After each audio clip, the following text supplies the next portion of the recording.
Faith, a question, idea, thought that I see a lot in conversations with parents, with coaches, with athletes, is kind of wrapped in this food elitism idea, right? Where we have to buy grass-fed, we have to buy organic, we have to, buy locally grown produce.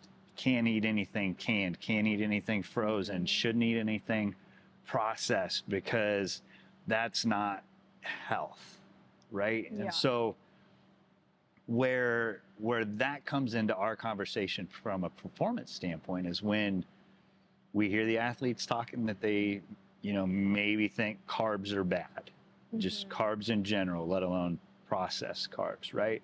And candy's really bad. Yeah. But then they're not able to sustain for practice. They're dying off halfway through. Games, they're not feeling optimal throughout the game or just the week in general. So from a nutrition fueling standpoint, how is kind of that idea of needing to eat perfect, where's that failing the athlete from a fueling standpoint?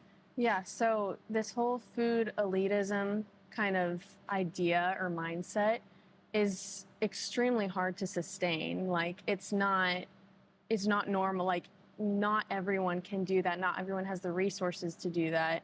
Hardly anyone does really. And so there's very little you can eat because honestly, everything today in our world is processed, is manufactured somewhere, and we don't have the resources to have like our own garden or source in our backyard where we grow it from the process of start to finish and know that nothing's contaminating it. So it's super hard to get in enough calories and enough energy if you're trying to eat perfect all day, every day, because there just simply isn't enough food options that you can choose from. So having this mindset, like your performance is going to be negatively impacted from this regardless.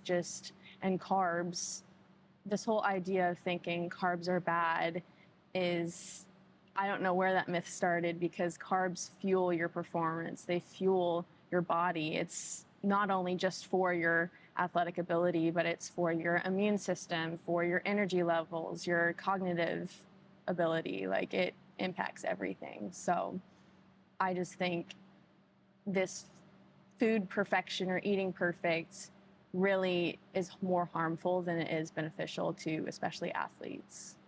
So with athletes, right? Like carbs are broken down into sugars that are then used as fuel for the body. It's your quick energy source. Yeah.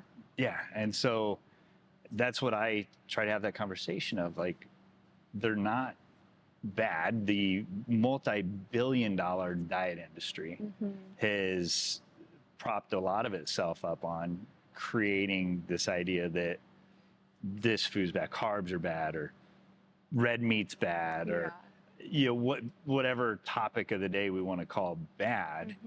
It is really harmful to the athlete that's trying to perform. Yeah. Right? Like, I know chicken and broccoli, chicken and vegetables was really brought into a lot of fitness through bodybuilding.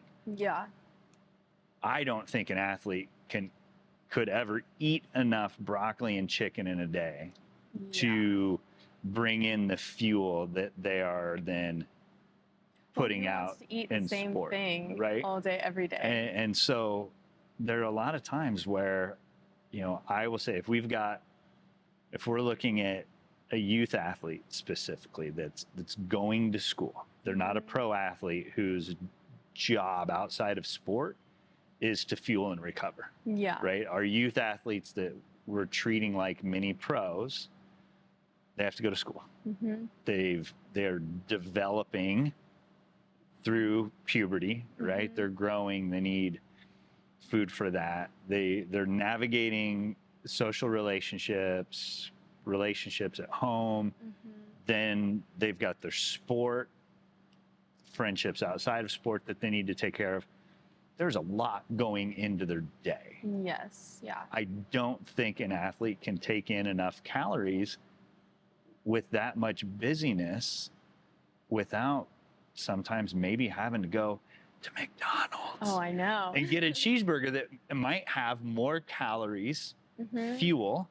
Calories are fuel, right? Yeah. They might have more calories than a plate of broccoli and chicken at home. Yeah. And so if we're not getting to the point of enough fuel, we might have to go to these bad foods that have fuel for us to perform, right? Yeah, of course. Yeah. So like that's a great example. Just bad foods, which foods, they're not like moral objects. I don't know how we ever like labeled food as like good or bad. It's just food. And so having little snacks like even like a candy bar or gummy bears, fruit snacks, Oreos, those are just super fast snacks that you can have, especially before a game or during a game. When I was in gymnastics, we would have 4 to 5 hour long practices, and I would come straight from school to practice. And most of us in our lockers, we would keep like cookies, candy bars, fruit snacks, Rice Krispie treats, and like every 45-minute break or like water break, we would just be like taking a bite or two of those snacks, just because that's fast energy and it can perk you up and help you maintain your energy levels throughout that long duration of just intense activity. So yeah. And early on you brought up resources. And from the performance side, I see coaches that are maybe young or haven't done the work to see the nuance in life. And we've been fortunate enough. I think I want to give as many kids access to what we do that if they really want it, but they just come from a background where they don't have the resources.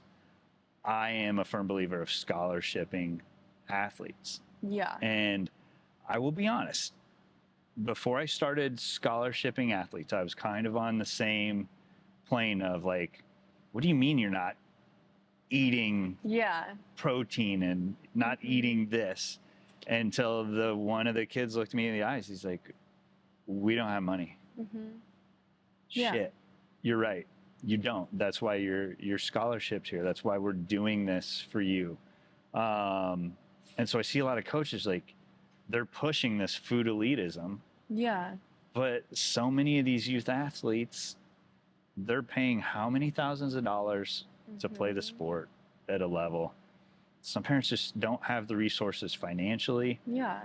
So if we're looking at foods like fresh backyard grown tomatoes versus tomatoes in a greenhouse versus canned tomatoes versus frozen tomatoes, there's really no difference, correct? From a it's very minimal, quality and nutritional standpoint, it might right? taste a little, the texture might be different, but nutritionally it's gonna be the same generally across the board. So yeah. And I think that is the biggest key. And a lot of this is when we turn into the food elitism, we are segmenting off a population that we're immediately saying you're not good enough simply because you don't have the resources to do what we do. Yeah. And that sucks from just a human standpoint, but from a performance standpoint, how do we give these kids the tools that maybe don't have the resources to fuel collectively, but also then take in micronutrients and macronutrients, vitamins and minerals, along with simply fueling to have it available. So I'm excited for all of the future conversations that we're going to have. So before we wrap up, where can people find you on social media, find more information about you, kind of where you're at these days? Instagram, email. Yeah, so I'm mainly on Instagram. That's a great way to reach me and to just see what I'm working on. So my Instagram page is fueledbyfaith.nutrition, and it's really just my media page where I introduce myself. I kind of keep you up to date with where I am in my nutrition dietetics journey. And then I also have posts of like signs you may be under fueling, and I list symptoms and what are some early signs to keep mind of. And then I also post like recipes. So like great snacks or even like healthier desserts or just that are filled with protein and fiber and that are great sources of carbs and fuel as well. And just really just overall wellness and health tips to maintain just a fully fueled and healthy body. So, yeah. Right.